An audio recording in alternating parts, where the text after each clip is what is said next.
another bubble. Another replication bubble. Okay? So if I have my DNA, imagine that's 100 million nucleotides long. I might have a point of origin there, right?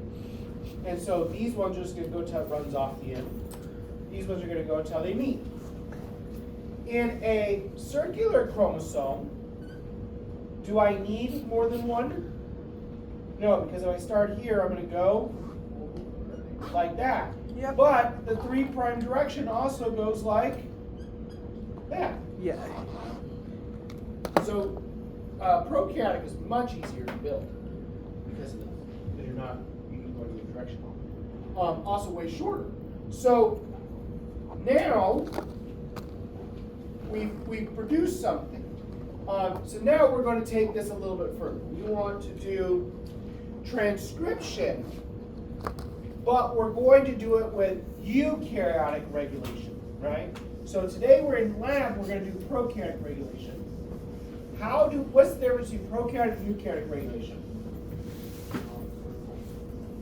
Eukaryotic chromosomes are linear, and prokaryotes have circular, and they're really small. So prokaryotic, let's do the operon, right? And so we have, let's do the lac operon, so cap, and then we have promoter, operator, and then your A, B, C, D, right? Your genes. I bind here, I can go. So what binds to the promoter? What does this reaction? RNA polymerase. RNA polymerase. Operators, what binds to it? Repressor. So you either have a repressor or you don't. Okay, that's a prokaryotic gene regulation. So in eukaryotic, though, it's different because not only do we have that, but if this is our site right here, so we're heading in this direction, and this is our promoter right here. What's up here? What direction is this? That's upstream. Therefore, this is downstream. And I might have other things binding to it, like, so this one will have your basal transcription factors, right? Will bind to the ribosome. Or, yeah, so, not RNA polymerase, sorry. And then you're going to have your regulatory transcription factors going to bind to these locations to bring it all in to merge it together. You're going to produce your mRNA. So that's 5', 3'. So this is mRNA. But the problem is there's components in here. So wherever,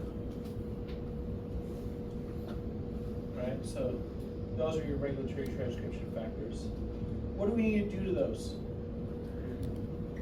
We need to delete them. And so what we're going to do is we're going to have splice sites.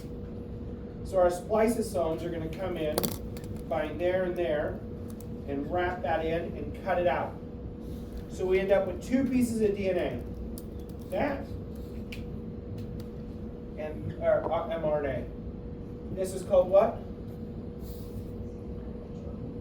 Those are your exons, right? So we're going to keep those. And these are called introns. Introns. And what happens to those? They get spliced out. Go away. They just get dissolved to this point. This exon is going to contain multiple parts. So let's say this was A, B, C, D, right? So there's A. It could be B. It could be D. Or I could have A, C, D. Or A, D, right? Any combination of those. So that's where eukaryotic regulation becomes more difficult. How do we feel? How do you feel? A little better? Okay. Any questions on any of this? All right. So our goal today is to understand prokaryotic gene regulation a little bit more. We're going to do an experiment to actually understand it. So first thing we're going to do is we're going to use ONPG. We're going to look for the lactase enzyme, see how the reaction. So Dylan grew cultures under different conditions. He grew them in lactose and glucose, glycerol, lactose only, and a mutant. Okay? A mutant. Your goal is to try to figure out which one is which. I do not, well, I do know because of this morning. But typically I do not know. They rotate them around, they kind of mess with me, try to figure it out. It's a puzzle. So your goal is to figure out the puzzle which is which. So for instance, let's draw a black operon again. We're going to use this a lot today. Oh, I already had it drawn.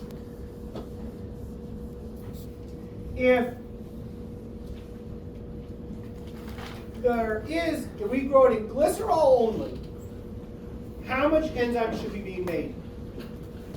0, because it should be bound. Bless you. The repressor should be bound, so we should be making 0 of it. So what color should it be? Clear. Clear. That should be an example, right? So our goal is to try to figure this out and match to these. So how we're going to do it? First thing we're going to do, 1 per group, make an ONPG, right? 1 vial plus 25 milliliters of water, put it in the round bottle, shake it like normal. Then we're going to get out 4 glass test tubes per pair. We're going to put 1 ml of ONPG in, 1 ml of X. X is A, B, C, or D. I don't know which those correspond to. I forgot already. But, so we're going to figure that out. We're going to then record the color at 0, 30 seconds, 1 minute, 3 minutes, 5 minutes. We had to go to 20 minutes last time because students weren't paying attention. So when you flick it and look at the meniscus and see which color it turns. If you're just like, a couple of them are clear, one of them's not clear, okay? There's only one clear. Which one's the clear one?